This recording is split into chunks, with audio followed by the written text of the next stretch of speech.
د حریت سرلیکنه. د حریت سرلیکنه د بیلابیلو سیاسي، ټولنیزو، اقتصادي او فرهنګي تازه موضوعاتو په اړه د حریت رادیو رسمي نظر څرګندوي. د یخ تونده څپه او زموږ جمعي مسؤلیت. په دې وروستیو کې په ګران هیواد افغانستان کې له موسمي اورښتونو سره یو ځای د یخ خورا تونده څپه هم رالوتې ده.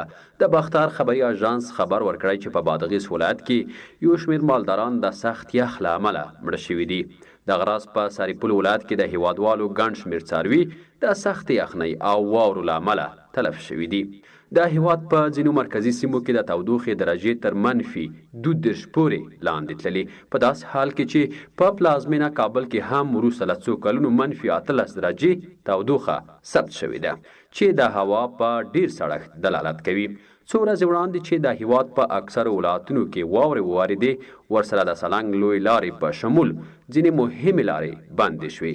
که څه هم د ټولګټو وزارت د بندو لارو د بیرته خلاصون خبر ورکوي، خو په دې لارو تګ لا هم له خطر څخه خالی نه دی، ځکه د موټرو د ښویېدلو، برف کوچونو او د یخ له امله د ماشومانو او ناروغانو د تلف کېدو ویره موجوده ده. کله چې په یوه ولس باندې داسې عمومي مشکلات راځي، په دغسې حال کې د ټولنې هر فرد مسؤلیت لري چې له متضررو خلکو سره د خپل توان په اندازه همکاري وکړي.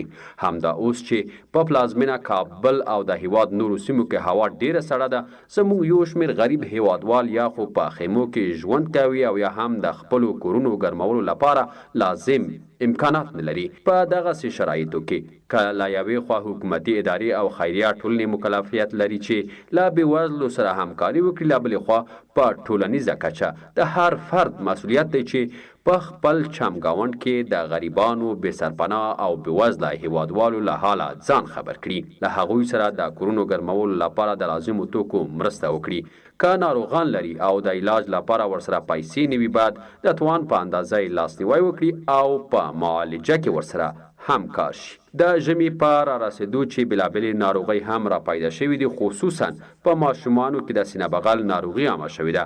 دا چې یو شمېر خلک بېوسه دي، د هیواد ډاکټران باید په دې خاصو شرایطو کې د پیسو ګټلو پر ځای د خلکو د ژوند خوندیتوب ته ډیر اهمیت ورکړي، ځکه زموږ ډاکټر صاحبان د همدې ملت په بودیجه او مفت تعلیمي خدماتو تر دې ځایه رسېدلي دي. نو ولس ورباندې حق لري چې باید خدمت یې وکړي او طبي اسانتیاوې ورته مهیا کړي. په ټوله کې باید ووایو دا چې الحمدلله موږ مسلمانان یو، اسلامي ارشادات موږ ته له یو بل سره د مرستې، خواخوږۍ، همکارۍ او صله رحمۍ سپارښتنه کوي. مسلمان باید د بل مسلمان درد حس کړي. که کوم غریب او بېکوره هیوادوال له یخ څخه لړزیږي، ماشومان یې ناروغان وي او د علاج واس نه لري، باید دغه درد په خپل ځان کې حس کړو او داسې فرض کړو چې زموږ خپل اولادونه چې له یخه لړزیږي او ناروغان وي، همدا زموږ دینی مکلفیت او جمعي مسؤلیت دی چې باید هېر یې نه کړو.